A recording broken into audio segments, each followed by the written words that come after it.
नमस्कार दोस्तों। ये हमारा लेक्चर नंबर 14 है। तो इस लेक्चर को हम जो लेक्चर नंबर 13 है उसका कंटिन्यूस लेक्चर है ये, क्योंकि जो लेक्चर नंबर 13 था उसमें मैंने आपको ये दो प्रूफ करवा दिए थे, ए और बी, है ना। तो ये वलय के लिए मैंने ए और बी प्रूफ कर दिया था कि ए जीरो जीरो ए जीरो होता है, ए माइनस बी माइनस ए। उम्मीद करता हूँ कि वो दोनों लेक्चर आपको, जो 13 लेक्चर था उसमें जो दोनों प्रूफ थे वो आपको अच्छी तरीके से समझ में आ गए होंगे। फिर भी अगर कोई को आपको डाउट है, कोई लगता है कि नहीं समझ में आया, तो मुझे बता दें ताकि मैं उसे और अच्छी तरीके से आपको क्लियर करवा सकूं। तो इस बात के बाद में अगर हम आगे बढ़े, सी पे चलें, रिजल्टों को देखिए क्योंकि रिजल्ट बड़े जबरदस्त है। ये बहुत प्यारे रिजल्ट है। इस रिजल्ट को आप कैसे भी इंटरप्रेट कर सकते हैं अगर आप अपने ये 12th के हिसाब से, ठीक है। तो इसका हम इसमें हम सी का प्रूफ करते हैं। तो जो सी है, सी जो रिजल्ट है वो क्या कहता है, पहले उस रिजल्ट पे बात कर लेते हैं। सी कहता है माइनस ए माइनस बी बराबर ए बी। अब ये तो हो गया एकदम सिंपल फॉर्म बोलना, सरल भाषा, माइनस ए माइनस बी बराबर ए बी। तो माइनस तो आपको खुद को पता है कि माइनस तो यहाँ कुछ है ही नहीं, वो तो परिस्थिति पे डिपेंड करता है। परिस्थितियां अगर सही में प्लस प्लस है तो माइनस माइनस है, प्लस कुछ और है तो फिर माइनस भी कुछ और है। तो ये परिस्थिति पे डिपेंड करता है। तो ये कहना क्या चाहता है ना, बेसिकली कहना क्या चाहता है उसको समझते हैं पहले, ताकि प्रूफ करना आसान हो जाए। ये लीजिए एक वलय है आर। वलय इसका मतलब एक समुच्चय है, दो संक्रियाएं हैं, नो शर्तें हैं जो वो पूरी करता है, ठीक है। अब ये जो प्रमेय है, ये जो रिजल्ट है, ये कहता है कि जब आप वलय में जाएंगे, पहले मैं लेफ्ट हैंड साइड की बात कर लेता हूँ फिर राइट हैंड साइड की बात करूंगा। जब आप वलय में जाएंगे, वलय में जाकर जब आप कोई भी दो अवयव ए और बी लेंगे, कोई भी दो, क्योंकि जब बात कही जा रही है तो सबके लिए कही जा रही है, किसी एक दो अवयव की बात नहीं हो रही। तो जब वलय में जाएंगे कोई भी ए और बी लेंगे, जब आप उनकी डायरेक्ट संक्रिया करवाएंगे तो ऑब्वियसली बात है कि जो वलय है वो गुणन संवर्त है। गुणन संवर्त है तो जो बनने वाला अवयव होगा वो वलय में ही कहीं ना कहीं बनेगा। बन गया। ये हमारा राइट हैंड साइड आ गया, मतलब ये पॉइंट आ गया। राइट हैंड साइड को जब हम हल करेंगे तो हम यहाँ पहुंचेंगे। अब लेफ्ट हैंड साइड को आ जाइए। जब हम लेफ्ट हैंड साइड को सॉल्व करेंगे तो सबसे पहले क्या करना होगा, ए का योज्य प्रतिलोम निकालना होगा। और ऑब्वियसली बात है कि योज्य प्रतिलोम भी हमारे वलय में ही कहीं ना कहीं होगा। क्यों होगा? क्योंकि हमारी R14 शर्त ये कहती है, R14 शर्त ये कहती है अगर ए हमारे पास है तो उसका योज्य प्रतिलोम भी कहीं ना कहीं हमारे वलय के पास ही होगा। ये हो गया।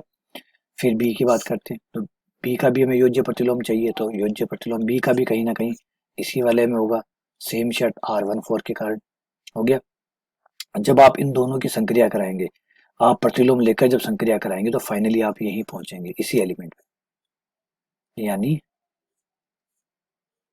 माइनस ए माइनस बी बराबर ए बी।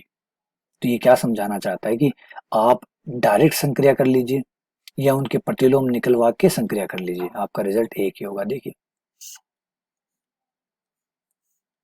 ये निकाल लीजिए चाहे ये निकाल लीजिए, ठीक है। तो हमारे गणित में ऐसा होता है, हम करते हैं। देखिए जब हम कहते हैं -3 इंटू -2, ये उतना ही है जितना 3 गुणा 2 है। -3 गुणा -2 बराबर 3 गुणा 2। क्यों? क्योंकि ये रूल है, क्योंकि हमारा जो रियल नंबर है, जो वास्तविक संख्याएं हैं, वो इन नियमों की पालना करती है। क्यों करती है? क्योंकि हमारे जो रियल नंबर है वो वलय बनाते हैं, और जब वलय बनाएंगे तो वलय के नियम मानने पड़ेंगे। और वलय का एक नियम ये कहता है माइनस ए माइनस बी। तो याद रखिएगा किन में माइनस माइनस प्लस होता है, जो वलय बनाते हैं। तो जो भी वलय बनाएंगे उनमें माइनस माइनस प्लस होगा, और हमारे जो रियल नंबर है वो वलय बनाते हैं, इसलिए उनमें माइनस माइनस प्लस होता है। अब थोड़ा सा देखिए, मैं हल्का सा एक बारीक सी तरीके से आपको समझाता हूँ, आपको और भी अच्छा लगेगा समझने में। क्योंकि अपन क्या कई बार बोलते हैं ना, वो बोलने से बेहतर होता है उसे ढंग से समझा जाए कि वो क्या कहना चाहता है। देखिए इस लाइन को ऐसे मत कहना, ये थोड़ा बुरा लगता है, माइनस माइनस प्लस होता है। एक फिफ्थ क्लास की बात करें या सिक्स क्लास की बात करें तो ये ठीक लगता है कि वो छोटे बच्चे हो, गलत सही का ज्यादा डिफरेंस नहीं होता, सरल भाषा पे ज्यादा फोकस किया जाता है। माइनस माइनस प्लस होता है, ये नहीं होता है। देखिए माइनस माइनस प्लस नहीं हुआ, यहाँ देखिए आप, माइनस माइनस प्लस नहीं हुआ। ये तो ये कह रहा है कि आप दो प्रतिलोमों की संक्रिया करवा लीजिए, चाहे दोनों अवयवों की संक्रिया करा लीजिए, बराबर है। तो ये माइनस माइनस प्लस थोड़ी हुआ है। ये तो बता रहे कि अगर आप ये ना निकाल सको तो आप ये निकाल लीजिए। समझ रहे? जैसे पाइथागोरस प्रमेय जो है वो क्या कहती है कि कर्ण का वर्ग बराबर लंब का वर्ग प्लस आधार का वर्ग। तो ये प्रमेय क्या कहती है? ये प्रमेय ये कहती है अगर आपके पास कर्ण है तो आप डायरेक्ट कर्ण ले लीजिए, अगर आपके पास नहीं है, उसके बजाय आपके पास लंब और आधार है, तो लंब और आधार से भी आप कर्ण निकाल सकते हैं, क्योंकि ये बराबर है। तो ऐसे भी निकाल सकते हैं, ऐसे भी निकाल सकते हैं। तो बराबर का चिन्ह जो होता है वो आपको ऑप्शन देता है, आप इस साइड से, ये इस साइड से, ये दोनों बराबर है। चाहे तो ये ले लीजिए चाहे ये ले लीजिए, ठीक है ना। सपोज कीजिए आपके पास एक तोलने वाली मशीन है, एक तुल्ला है मान लीजिए, उसमें आपने कोई वजन रखा इधर और इधर, और दोनों साइड एकदम बराबर आ रहे हैं, कोई झुक नहीं रहा, तो इसका मतलब क्या हुआ, ये दोनों बराबर है। अब आप जिस चीज को इससे तोलेंगे उस चीज को आप इससे भी तोल सकते हैं, क्योंकि दोनों का वजन तो बराबर है। अब चाहे कोई भी हो, ये मान लीजिए रुई है और ये लोहा है। अब कोई भी तीसरी चीज को अगर आप तोलना चाहते हैं तो चाहे आप रुई से तोल लीजिए चाहे लोहे से तोल लीजिए, क्योंकि ये दोनों बराबर है, कोई फर्क नहीं आएगा। समझ गए आप। तो जो बराबर का चिन्ह होता है वो कुछ ऐसा कह रहा होता है कि आप ये निकाल लीजिए, अगर ये निकालने में दिक्कत है तो ये निकाल लीजिए, है तो बराबर ही। तो फिर यहाँ ये कहना है कि माइनस माइनस प्लस हो गया, ऐसा नहीं हुआ, माइनस माइनस प्लस नहीं हुआ। वो कह रहा है कि ये दो माइनस वाले सेम रिजल्ट सेम परिणाम बनाएंगे अगर आप दो प्लस वालों की संख्या करवा के, ठीक है ना। इसलिए माइनस माइनस प्लस बोला। मैंने कहा ना छोटी क्लासों में ये ठीक लगता है, बड़ी क्लासों में बड़ा अजीब लगता है, माइनस माइनस प्लस कैसे हो सकता है, हुआ भी नहीं है ना हो सकता है। वो तुल्यता बता रहा है, वो कह रहा है ये कर लो चाहे ये कर लो, ठीक है ना। समझ गए बात। और दूसरे तरीके से समझा देता हूँ कि मान लीजिए ये दो शहर है, आप ए शहर से बी शहर के लिए रवाना होते हैं, आप ए शहर से रवाना हुए और आप बी शहर के लिए जा रहे हैं, तो आपके पास एक रास्ता ये है, आप ए से बी आ गए, एक रास्ता आपके पास ये था, ये चले गए। अब दोनों रास्तों ने क्या किया, आपको कहाँ पहुंचाया, बी पे पहुंचाया। तो मैं आपसे कहूंगा चाहे आप यहाँ से चले जाइए चाहे आप यहाँ से चले जाइए, आप कहाँ पहुंचेंगे, बी पे पहुंचे। तो दो विकल्प दिए मैंने आपको कि ये ऐसे करके चले जाइए, ऐसे नहीं जा सकते हैं, आपको दिक्कत है कोई परेशानी है सस्ते से, तो आप इस सस्ते से चले जाइए। अब ये हो सकता है मैंने कहा देखो ये रास्ता थोड़ा आपको लंबा पड़ेगा, ये रास्ता थोड़ा छोटा पड़ेगा, ये विशेषताएं, ये अलग अलग बातें उसके बाद वाली। सरल आसान या मुश्किल उसका फर्क है, लेकिन पहुंचना तो आपको बी पे ही है। तो सेम देखिए, अब इस वाली साइड में अगर हम देखें तो इसमें थोड़ा सा लंबा हो जाता है। लंबा क्यों हो जाता है, इस साइड को हम क्यों हल नहीं करते, क्योंकि ये साइड थोड़ा लंबा होता है, पहले प्रतिलोम निकालिए फिर उनकी संक्रिया करवाइए, यहाँ तो सीधी संक्रिया करवाइए। तो यहाँ सिर्फ आपको एक काम करना पड़ रहा है, सीधी संक्रिया। यहाँ आपको पहले प्रतिलोम, पहले ए का प्रतिलोम निकाला नंबर एक, फिर बी का प्रतिलोम निकाला नंबर दो, फिर इनकी संक्रिया कराई तीन, तो ये लंबा हुआ नहीं हुआ। ये साइड थोड़ी लंबी है, ये साइड थोड़ी सीधी है, इतना फर्क है। लेकिन क्या रिजल्ट अलग अलग होगा, वो बराबर का चिन्ह बता रहा है कि नहीं रिजल्ट अलग अलग नहीं होगा। ऐसे करो चाहे ऐसे करो, चाहे वो एक सरल हो चाहे एक मुश्किल हो, लेकिन मुश्किल वाला भी वही आंसर देगा जो सरल वाला देगा। समझ गया। तो ये समझने की कोशिश कीजिए। तो ये थोड़ा बीएससी फाइनल में जब आप होते हो तो इन्हें ऐसे समझना बहुत जरूरी होता है, क्योंकि अब आप फिफ्थ या सिक्स के हिसाब से नहीं पढ़ सकते। जैसे एक छोटा सा और एग्जांपल मैं डाल देता हूँ, ऊर्जा संरक्षण का नियम, वो तो आपके सातवीं आठवीं में भी आ जाता है। ऊर्जा संरक्षण का नियम 10वीं में भी आ जाता है। ऊर्जा संरक्षण का नियम 12वीं में भी आ जाता है। ऊर्जा संरक्षण का नियम कॉलेज में भी चलता है। क्या लगता है ये सारे ऊर्जा संरक्षण एक बराबर है, क्या ये सारे ऊर्जा संरक्षण नियम एक बराबर है। लेकिन हाँ, अब आप ये तो कह सकते हैं कि है तो सारे तुल्य, क्योंकि ये नहीं हो सकता कि आठवीं वाला ऊर्जा संरक्षण नियम कुछ और बोल रहा हो, 10वीं वाला कुछ और बोल रहा हो, 12वीं वाला कुछ और बोल रहा हो, कॉलेज वाला कुछ और बोल रहा हो, ऐसे नहीं हो सकता। लेकिन थोड़ी बारीकियां होनी शुरू हो जाती है, बारीकियां।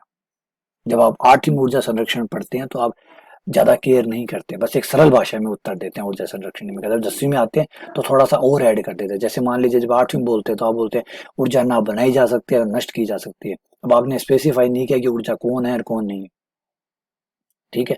फिर आप उसके बाद में जब 10वीं में आते हैं तो थोड़ा सा उसको और ठीक करते हैं कि भाई जो कुल ऊर्जा है ना, ये जो कुल ऊर्जा है किसी भी तंत्र की, किसी भी की कोई निकाय है, उसकी जो कुल ऊर्जा है वो हमेशा सुरक्षित रहती है, संरक्षित रहती है। तो थोड़ा सा आपने ठीक किया। जब आप 12th में आते हैं तो आप बताते हैं कि यांत्रिक ऊर्जा संरक्षित रहती है, कुल ऊर्जा संरक्षित रहती है। फिर उसका एक पर्टिकुलर बताते हैं कि कौन सी टाइप की ऊर्जा कैसे संरक्षित रहती है, उसको डिटेल में बताते हैं, उसका फॉर्मूला बताते हैं कि देखिए ये रहा बराबर है। कॉलेज में आते हैं तो आप समझते हैं कि नहीं यार ऊर्जा तो बहुत बड़ी चीज है, इसको तो समझने में मुश्किल है। तो फिर आप और क्या रही लैग्रांजियन का इस्तेमाल करते हैं, हैमिल्टोनियन का इस्तेमाल करते हैं उसे समझाने के लिए। तब आप कहते हैं कि जो हैमिल्टोनियन है वो रिजर्व रहता है, वो संरक्षित रहता है, वो कंजर्वेटिव रहता है। इसका हैमिल्टोनियन जो है वो कांस्टेंट रहता है या लैग्रांजियन कांस्टेंट रहता है। ऐसे थोड़ा और गहराई में गए, ये बहुत गहराई हो जाती है। फिर आप और उसी ऊर्जा संरक्षण नियम नहीं, 8वीं वाले को मिला लीजिए, 10वीं वाले, 12वीं वाले, कॉलेज वाले, किसी ऊर्जा संरक्षण नियम को मिला लीजिए, चारों बराबर है। लेकिन बोलने में शुद्धता आ गई है, अब आपके बोलने में और ज्यादा शुद्धता आ रही है, ठीक है ना। चलिए इसको प्रूफ करते हैं। सी, है ना। तो शुरुआत करने के लिए अब हम हमारा एक रिजल्ट इस्तेमाल करते हैं, जो हमने प्रमेय नंबर प्रमेय 1.a का बी पार्ट। देखिए जैसे जैसे प्रूफ करते जाएंगे वो चीज हम काम में लेते जाएंगे। अब हमारे पास 9 नियम नहीं, अब हमारे पास 11 नियम है। 9 नियम तो हम वाले वाले इस्तेमाल कर सकते हैं और 2 नियम हम जो प्रूफ करके आए हैं वो काम में ले सकते हैं। तो जो हमने प्रूफ किए अब उनका इस्तेमाल हम कर सकते हैं। क्योंकि हम स्थिति में आ गए। तो देखिए हमारा प्रूफ क्या था, देखिए ये प्रूफ था, ये वाला, ये यूज कर सकते हैं, माइनस ए बी वाला है ना, ये रिजल्ट लेते हैं। बी का जो प्रूफ था वो था माइनस ए बी बराबर माइनस ए बी, ठीक है, ये प्रूफ है। 1.a का बी पार्ट है ना, ये प्रूफ करके आए हैं हम। तो मैं कोई ऐसी चीज इस्तेमाल नहीं कर रहा हूँ, मैंने पहले भी कहा था एकदम ठोस नियमों पे चलेंगे, एकदम बेसिक नियमों पे, कोई भी झूठ सच नहीं है, एकदम सच सच डालेंगे, जो सत्य है वही है, कुछ भी गलत नहीं। देखो प्रूफ करके आया हूँ तो ही इस्तेमाल कर रहा हूँ। अब मैं कोई डी पार्ट तो इस्तेमाल नहीं करा कि 1.a का डी इस्तेमाल कर रहा हूँ, नहीं कर रहा, क्योंकि डी तो मैंने प्रूफ ही नहीं किया। तो जो प्रूफ किया है उसी को इस्तेमाल कर रहा हूँ। कर लिया, यहाँ तक हो गया। ये बात, एक चीज और बताइए, ये बात किसके लिए सही है? तो मेरा जवाब है कि ये वलय के हर अवयव के लिए ये बात सही है। वलय के हर अवयव के लिए ये बातें सही है, क्योंकि जब आप प्रमेय बनाते हैं और आपने सारे अवयव के लिए बनाई होगी, सारे अवयव के लिए बनाई होगी, तो हर अवयव के लिए ये बात सही है। तो जब हर अवयव के लिए सही है तो मैं बी की जगह अगर माइनस बी लिख दूं, क्यों? क्योंकि बी अगर इसमें है तो माइनस बी भी तो यहीं कहीं होगा, वलय में होगा, नहीं होगा? अगर बी वलय में है तो माइनस बी भी तो वलय में होगा, है ना। तो मैं यहाँ बता देता हूँ, यदि यदि बी वलय में है तो उसका योज्य प्रतिलोम भी तो वलय में होगा। और क्यों होगा, कारण भी लिख देता हूँ। कारण है R14, ये कहता है कि जब बी वलय में होगा तो माइनस बी भी वलय में होगा। तो जो ये ऊपर वाली लाइन है ये तो वलय के हर अवयव के लिए सही है। तो जब बी वलय का अवयव तो माइनस बी भी तो वलय का है, तो माइनस बी के लिए भी सही होगी। तो मान रखने पर बी के स्थान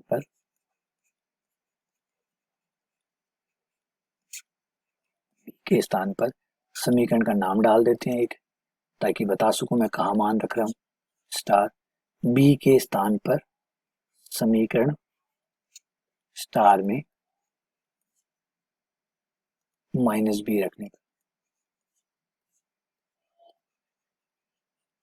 ये लीजिए, क्योंकि जब बी के लिए सही है, क्योंकि बी भी तो वलय का अवयव है, तो माइनस बी के लिए भी सही है ना। तो अब मान रख देते हैं, समीकरण में गए और जहां बी था वहां हमने माइनस बी रख दिया, तो ये माइनस का ए, बी की जगह आ गया माइनस का बी, ए ए माइनस, आ गया। यहाँ तक आपको कोई प्रॉब्लम नहीं होगी। देखिए बी की जगह माइनस बी रखा है, याद रखिए हर किसी अवयव के लिए सही है, सब अवयव के लिए सही है। तो जब आप कह रहे हो कि कोई चीज ऐसी है जो पूरे हमारे कॉलेज के हर बच्चे पे लागू होती है, तो फिर इस बच्चे का नाम लिखो चाहे उस बच्चे का नाम लिखो, वो तो सब पे लागू है, सब पे लागू है, तो सबके लिए सही है। तो वहाँ बी रखा जाए या माइनस बी रखा जाए, बस शर्त ये है ना वो आर में होना चाहिए। तो आर में है या नहीं, बी आर में माइनस बी आर में हुआ नहीं हुआ ना। तो देखिए लॉजिकली चल रहे हैं हम, तार्किक रूप से चल रहे हैं, है ना, तार्किक रूप से चलते हैं, हमारे तर्कों का घुमा फिरा के इस्तेमाल कर रहे हैं, गलत नहीं कर रहे, तर्क का इस्तेमाल कर। तो चलिए आगे आपको फिर 1.1 का इस्तेमाल करते हैं, 1.1 का बी पार्ट इस्तेमाल करते हैं। 1.1 का बी पार्ट कहता है जब माइनस ए बी होगा तो उसकी जगह आप माइनस ए बी लिख सकते हैं, है ना। ये देखिए, ये रहा, इस रिजल्ट को देखिए, ये रहा, ये देखिए, ये है, दिख रहा है आपको। तो आप ये इस्तेमाल कर सकते हैं। तो मैं यहाँ लिख देता हूँ कि भाई मैं पर में 1.1 का जो बी पार्ट है उसका इस्तेमाल करने वाला हूँ। और 1.1 का जो बी पार्ट है वो ये कहता है कि जब ए होगा, ए माइनस बी होगा, तो उसे माइनस ए बी लिखा जा सकता है। चेक कर लीजिए, बार बार चेक कीजिए, गलत नहीं करेंगे, गलत तो करना ही नहीं है। देखिए ए माइनस बी, जब एक ए हो फिर माइनस बी हो तो आप माइनस ए बी लिख सकते हैं, या माइनस ए बी हो तो भी माइनस ए बी लिख सकते हैं। तो मैंने तो यही लिखा है। देखिए जब ए माइनस बी हो तो मैं क्या लिख सकता हूँ, माइनस ए बी। तो ये चीज मैं यहाँ पुट कर सकता हूँ। तो जैसे मैं यहाँ ये वैल्यू पुट करूंगा, मेरा जो इक्वेशन है वो चेंज होकर ये हो जाएगी, माइनस का ए हो गया, माइनस का बी, ये भी हो गया, माइनस इसकी जगह मैं ये लिख लूंगा, ये लीजिए, ये लिख दिया। अब यहाँ तक ठीक, चलिए ये आ गया माइनस माइनस। तो यहाँ से जो आया है इस रिजल्ट को पहले मैं थोड़ा सा आगे बढ़ाता हूँ, समझाता हूँ। वैसे तो आपको आ गया होगा ये क्या कहना चाहता हूँ मैं, फिर भी जिनको नहीं समझ में आया वो ये देख लीजिए कि ये क्या होने वाला है, ये क्या होने वाला है। इसे ऐसे पढ़िए, ये कौन है, अवयव। आप ए बी को मत देखिए, ए बी को मत देखिए, क्यों मत देखिए, क्योंकि ए किसका अवयव है, आर का, बी किसका अवयव है, आर का, तो ए बी किसका अवयव होगा, आर का, तो ये अवयव ही होगा। सोचिए आप 6 लिखिए या 3 गुणा 2 लिखिए, दोनों में क्या कोई फर्क है? ये दोनों ये 6 ही है, ऐसे लिख रहे हैं तब भी 6 ही है, ऐसा नहीं है कि अभी 6 नहीं है। अब आपने से टुकड़े करके लिखा तो सेम ए बी जो है वो कोई एक अवयव है, दिखने में ए और बी दिख रहे होंगे आपको, ये दो नहीं है, ये एक ही अवयव है ए बी। तो अब क्या कह रहे हैं, एक अवयव है उसका प्रतिलोम निकाला गया, फिर प्रतिलोम का फिर प्रतिलोम निकाला गया। तो सोचिए क्या होता होगा जब वलय में आप किसी एक अवयव का प्रतिलोम निकालते, सपोज कीजिए ए ही शुरू करते हैं, ए लिया, ए का प्रतिलोम निकाला, क्या आ गया? -a। अब आप -a का प्रतिलोम निकालें तो कैसे लिखेंगे? प्रतिलोम का प्रतिलोम, ए का प्रतिलोम -a, क्योंकि जब माइनस का चिन्ह लगाते हो तो उसका मतलब होता है उसका प्रतिलोम है, ये प्रतिलोम हो गया। फिर अब इस प्रतिलोम, ये भी तो अवयव है, वाले में तो हर अवयव का प्रतिलोम होता है, तो इस प्रतिलोम का भी तो प्रतिलोम होगा, तो ये प्रतिलोम का प्रतिलोम कौन होगा बताइए? याद कीजिए, अगर ए बी का प्रतिलोम है, अगर है तो जब बी की बारी आएगी तो उसका प्रतिलोम कौन होगा? ए होगा नहीं होगा? तो ये -a कौन हुआ? ए होगा नहीं हुआ? तो किसी भी वलय में, किसी भी ग्रुप में ये प्रतिलोम वाली कंडीशन होती है, उसमें ऐसा होता है, प्रतिलोम का प्रतिलोम वापस वही एलिमेंट हो जाता है। जब आप किसी का प्रतिलोम निकालते हैं फिर उसका दोबारा प्रतिलोम निकालते हैं तो वही एलिमेंट आता है। क्यों आता है? क्योंकि अगर ए का प्रतिलोम बी है तो जब बी की बारी आती है तो उसका प्रतिलोम कौन होता है? ए होता है। इसलिए ए का प्रतिलोम -a क्या हुआ? ए का प्रतिलोम। फिर उस प्रतिलोम की बारी आई तो आपने प्रतिलोम निकाला तो क्या बनेगा? वापस ए आएगा नहीं आएगा? आ गया। तो यहाँ देखिए ये क्या हुआ, ए बी का प्रतिलोम यानी वापस आ गया। तो देखिए क्या मिल गया अब आपको, अब आपको ये रिजल्ट जनरेट हो गया, -a -b बराबर ए बी। क्यों? क्योंकि प्रतिलोम का प्रतिलोम ए बी हो गया, ए बी। ये फाइनल आपका रिजल्ट आ गया। देखा कितना जबरदस्त रिजल्ट आया। अब जब भी वलय होगी, जब भी आपकी कोई भी गणित की कोई भी शाखा, कोई भी समुच्चय दो संक्रियाओं के साथ अगर अगर रिपीट कर रहा हूं, अगर कोई भी समुच्चय संक्रियाओं के साथ अगर वलय बनाएगा तो उसे इस नियम को मानना ही पड़ेगा। अब आप मुड़ के देखिए, आपके पीछे वाली जो चीजें हैं जो इस नियम को मानती थी, वो इसलिए मानती थी क्योंकि वो वलय है, वो अब रिस्ट्रिक्ट हो गई है, वो अब बाध्य हो गई है कि माननी पड़ेगी, या तो वो वलय ना बने। जैसे समकोण त्रिभुज बनाएगी तो पाइथागोरस को मानना पड़ेगा, तो सेम यहाँ पे वही बात है। अब अगर कोई भी पीछे वाली आपकी गणित जो आप पढ़ के आए हैं उसमें से अब पीछे, क्योंकि वेल्डा रिंग नहीं पड़ी थी, अब आपने रिंग पढ़ी है, आप पीछे मुड़ के देखिए, देखिए जहां भी रिंग बन रही है वहां उसे इस नियम को मानना पड़ेगा, वो नहीं छोड़ सकता। चलिए फिर आगे बढ़ते हैं। सी हो गया, अब डी पे आ जाते हैं। डी क्या कह रहा है उस पर फोकस कीजिए। डी एक तरह का बंटनता का नियम है। डी कह रहा है ए बी -c बराबर एफ सी।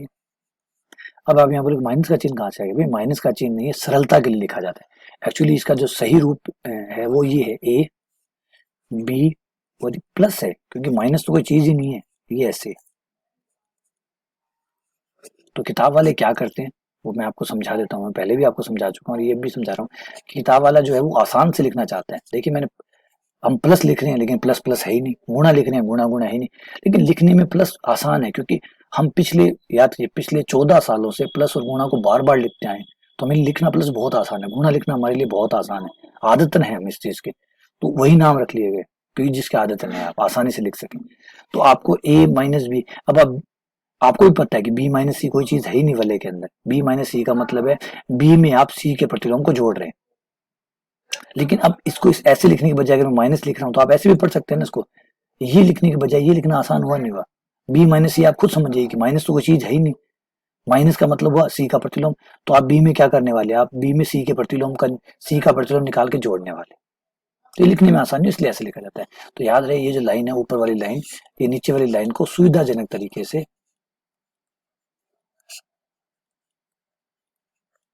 सुविधाजनक हो, कंफर्टेबल है ये हमारे लिए, इसलिए हम ऐसे लिखते हैं, चाहे तो ऐसे। एक्चुअल रूप तो यही है, सही तो यही है, सही फॉर्म तो यही है, सुविधाजनक तरीके से लिखते हैं इसलिए ऐसे लिखते हैं। समझ गए आप? चलिए प्रूफ करते हैं। अब आपको एक बात तो इस बुक में समझ में आ गई होगी कि बहुत कुछ सीखने के लिए, बहुत कुछ सीखने के लिए इस बुक में, है ना, ढेर सारी चीजें हैं जो आपको सीखने के लिए इस बुक में मिलेगी। आ जाइए प्रूफ करते हैं। तो ए, मैं इसके लेफ्ट हैंड साइड से जो LHS है उससे स्टार्ट कर रहा हूँ। जो प्रूफ करना है एलएचएस लेके चलूंगा, आरएचएस निकालूंगा। तो जो कि अपना सही फॉर्म है वो लिख लेते हैं। माइनस ई तो कुछ है ही नहीं, तो ये माइनस का तो कुछ है ही नहीं, तो ये हो गया बी। यहाँ तक आ गया। अब यहाँ बंटनता लगा सकते हैं। देखिए दो अवयव है, जुड़ रहे हैं, बाहर एक गुणा हो रहा है, बंटनता का नियम लगा दिया। ये बंटनता का नियम आ गया। यहाँ मैंने बंटनता लगा दी, कौन सी, वो भी R31 वाली, यानी बाई बंटनता का इस्तेमाल कर लिया। कर सकता हूँ, वलय है तो बंटनता का नियम भी है, बाई बंटनता से बंटनता लगा दी। अब हमारी जो परमेय है, जो भी हमने थोड़ी देर पहले इस्तेमाल की थी, उसका इस्तेमाल करते हैं। ए माइनस सी को आप माइनस ए सी लिख सकते हैं, है ना। परमेय नंबर 1.1 जो ए बी पार्ट है, वो कह रहा था कि जब ए हो और एक ए हो एक माइनस बी हो, या फिर माइनस ए हो और बी हो, तो आप इसे माइनस ए बी करके लिख सकते हैं ना। ये रिजल्ट था, इसका इस्तेमाल हम यहाँ कर रहे हैं। अब देखो ए माइनस सी था, दोनों में से जब कोई भी माइनस होता है तो आप ऐसे लिख सकते हैं, ए बी माइनस, लिख लिया।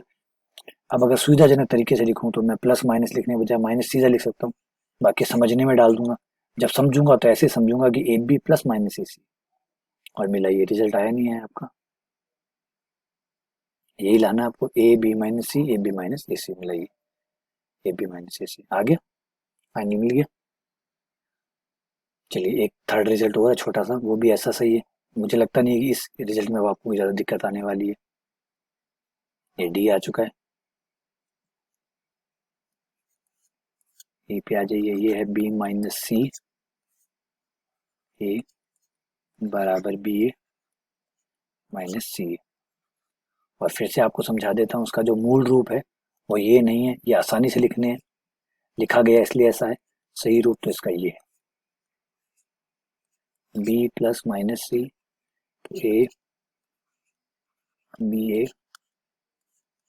माइनस सी, ये ऐसे। क्योंकि अब ये मैथमेटिकली समझ में आ रहा है कि रिंग में ऐसा होता है। क्योंकि ये तो हमारे रिंग के हिसाब से सेट ही नहीं हो रहा। माइनस माइनस कौन है, माइनस तो कुछ है ही नहीं। प्लस है, गुणा है, दो ही है, उसके अलावा माइनस तो कोई है ही नहीं। हाँ, माइनस प्रतिलोम के लिए जरूर होता है। तो ये देखिए प्रतिलोम के लिए सी का प्रतिलोम, सी का प्रतिलोम लिया, बी लिया, उन्हें जोड़ा, फिर ये से गुणा करवाई। तो चलिए इसको प्रूफ करता हूँ। फिर एलएचएस साइड से, एलएचएस साइड से मैं स्टार्ट करता हूँ। बी माइनस सी ए, ठीक है, इसको वैसे लिख लिया जो इसका सही रूप है, हो गया। बंटनता का नियम लगा देते हैं, ये बंटनता का नियम लगा दिया। इस बार हमने जो बंटनता का इस्तेमाल किया है वो है दाई बंटनता, है ना। दाई बंटनता यानी R32 का इस्तेमाल किया, क्योंकि दाई साइड से खोला है ना इस बार, तो दाई बंटनता का इस्तेमाल किया। परमे का इस्तेमाल कीजिए, परमे नंबर 1.1 का 1.1 परमे 1.1 का जो बी पार्ट है उसका इस्तेमाल किया। बी पार्ट जो कहता है कि भाई माइनस ए बी हो चाहे ए माइनस बी हो, बराबर हो जाता है माइनस का ए बी। ये इस्तेमाल कर लिया। अब फिर से वही सरलता से लिखने के लिए ये हो जाएगा बी ए माइनस सी, और मिला लीजिए बी ए माइनस सी, हो गया। तो फाइनली हमने प्रूफ कर दिया। ये हमारा सारा रिजल्ट प्रूफ हो चुका। समझ में आ गया होगा, उम्मीद करता हूँ कि ये सब चीज़ें। तो ये हमारा पूरी 1.1 कंप्लीट हो गई। तो देखा आपने कितना गजब था इसका प्रूफ। अब हमारे पास वलय में 5 चीजें नहीं रही। जब वलय होगी तो उस पर सिर्फ 9 बातें लागू नहीं होगी, उस पर 5 बातें और लागू होंगी, यानी 9 + 5 14। देखो वलय बड़ी होती जाएगी। अब जैसे जैसे हम थ्योरम बनाते जाएंगे उसमें नई नई चीजें उठती जाएगी। जैसे समकोण त्रिभुज है, अब वो छोटा नहीं रहा। अब समकोण त्रिभुज का मतलब ही पाइथागोरस प्रमेय है। समकोण त्रिभुज का मतलब ही उसका क्षेत्रफल 1/2 आधार गुना हो चाहिए। समकोण त्रिभुज का ही मतलब ये है, वो है, ऐश वैश सब जुड़ता था। समकोण त्रिभुज मतलब त्रिकोणमिति, सब कुछ आ गया ना वो। तो वैसे अब वाले जो है वो ये 9 जो शर्तें, मैंने कहा ना 9 9,000 शर्तें बना लेगी, 9,000 चीजें बना देगी। तो वाले आपकी बढ़ती जा रही है। अब आपके पास औजारों की संख्या कितनी होगी? 9 + 5 14। जब आप 1.2 थ्योरम करेंगे तो आपके पास 14 औजार होंगे और बढ़ते जाएंगे। ठीक है, बाकी धन्यवाद। अगर कोई चीज़ ना समझ में आई हो तो बताएं मुझे, बताएं कौन सी चीज़ नहीं समझ में आई है ताकि मैं आपको समझा सकूं। शुक्रिया।